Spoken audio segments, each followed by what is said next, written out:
ఆంధ్రప్రదేశ్ ప్రభుత్వం oil form రైతులకు తీపి కబురు చెప్పింది. 2025 నుంచి 26 ఆయిల్ ఇయర్ కు గాను ప్రభుత్వం 20.01% ఆయిల్ ఎక్స్ట్రాక్షన్ రేషియో అంటే ఓఈఆర్ ను ప్రకటించడంతో ఆయిల్ ఫామ్ రైతులకు మెట్రిక్ టన్నుకు 20,680 రూపాయల ధర లభించిందని వ్యవసాయ శాఖ మంత్రి కింజరాపు అచ్చెన్నాయుడు తెలిపారు. ఇది తెలంగాణలో జనవరి నెలకు రైతులకు లభించిన ధర 20,450 రూపాయల కంటే టన్నుకు 224 రూపాయలు ఎక్కువ కావడం విశేషం. పామాయిల్ సాగు చరిత్రలోనే తొలిసారిగా తెలంగాణ కంటే ఆంధ్రప్రదేశ్ లోనే రైతులకు అధిక ధర లభిస్తుందని మంత్రి పేర్కొన్నారు. గత 10 ఏళ్లలో ఫామాయిల్ రైతులకు వచ్చిన అత్యధిక సగటు రేటు 19,579 మాత్రమే కాగా ఇప్పుడు ఆ రికార్డును కూడా అధిగమించామని చెప్పారు.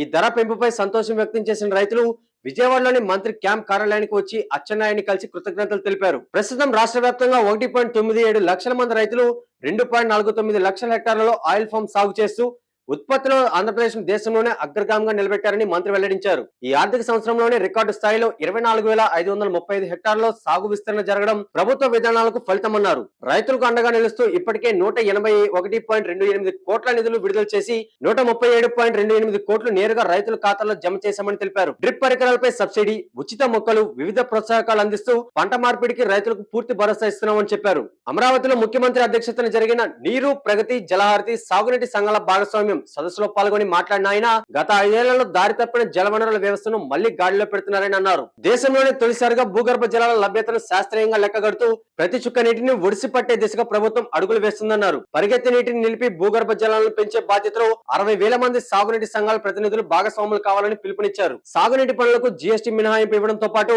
నామినేషన్ పద్ధతిలోనే పనులు అప్పగిస్తూ రైతులకు మేలు చేసే నిర్ణయాలు తీసుకున్నామని చెప్పారు. ధాన్యం విక్రయించిన 24 గంటల్లోనే రైతుల ఖాతాల్లో నగదు జమ చేస్తూ ఇప్పటికే 10,000 కోట్ల రూపాయలు చెల్లించామని తెలిపారు. రైతులు ప్రకృతి సేద్యం వైపు మళ్లాలని, ఉద్యాన పంటలకు ప్రాధాన్యతనిస్తూ లాభసాటి వ్యవసాయం చేయాలని సూచించారు. ముఖ్యమంత్రి దూరదృష్టితో పోలవరం, వెలుగొండ, హంద్రినివా వంటి ప్రాజెక్టులను సకాలంలో పూర్తి చేసి నదుల అనుసంధానం ద్వారా రాష్ట్రంలోని ప్రతి ఎకరాకు సాగునీరు అందించడమే ప్రభుత్వ లక్ష్యమని మంత్రి అచ్చెన్నాయుడు స్పష్టం చేశారు.